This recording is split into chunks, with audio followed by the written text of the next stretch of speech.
Je donne la parole à Florian Sidbon. Mais oui, c'est bien vous.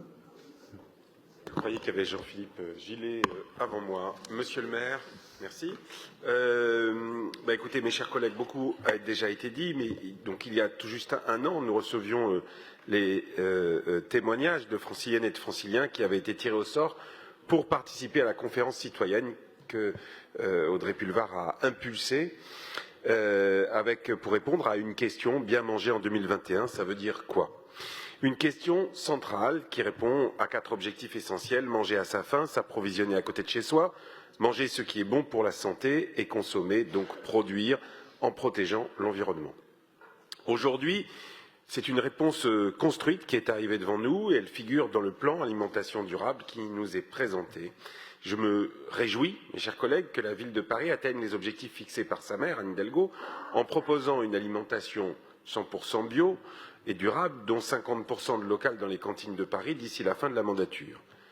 Comme le plan est riche et très détaillé, j'attire votre attention sur les engagements forts pris pour les repas qui seront délivrés donc dans les cantines scolaires, comme beaucoup en ont parlé déjà.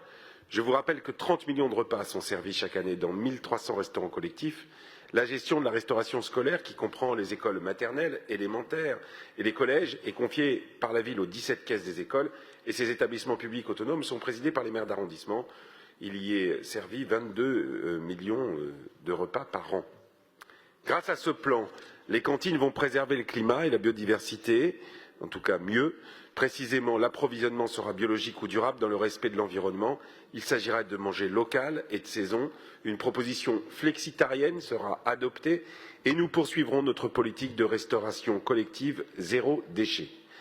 Alors, je suis un petit peu étonné d'entendre mes collègues du 15e, et le maire du 15e, malheureusement, n'est pas là, parce qu'en conseil d'arrondissement, il avait un peu de manière goguenarde d'ironiser.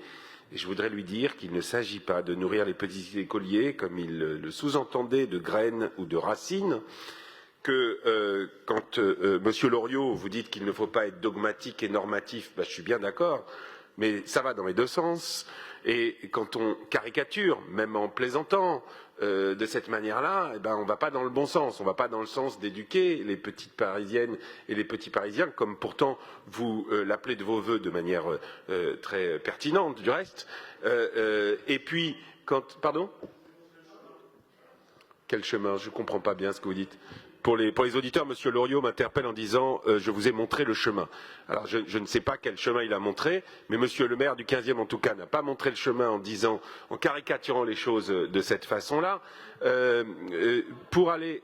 Bah oui, mais vous pouvez crier, mais c'est une réalité. Voilà, c'est dépassé. Ces caricatures sont dépassées.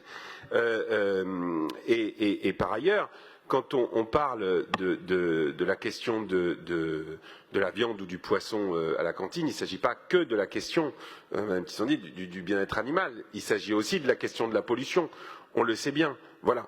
Et il n'est pas question d'imposer, comme mes collègues du groupe GEP l'ont dit. Il faut aller plus loin. C'est le sens de ce plan. Il ne s'agit pas d'imposer. Et comme Audrey Pulvar l'a très bien dit, il ne s'agit pas d'imposer une manière de manger, mais de donner la possibilité de mieux manger.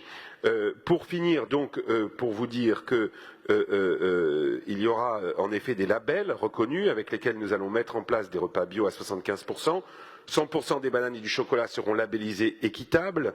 50% de l'alimentation sera locale. 2 repas, donc 2 repas, c'est pas la mer à boire, mais j'avais déjà eu une polémique avec le maire du 15e sur les choux de Bruxelles en conseil d'arrondissement, donc tout ça va, nous aussi on va montrer le chemin, vous inquiétez pas. On lui donnera des recettes, etc. Bref.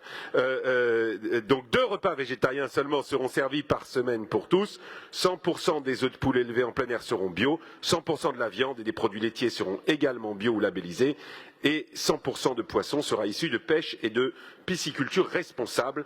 L'urgence climatique nous pousse à manger mieux pour vivre mieux. Engageons-nous dans cette bataille pour offrir donc aux petites Parisiennes et aux petits Parisiens des repas bio, bons et beaux.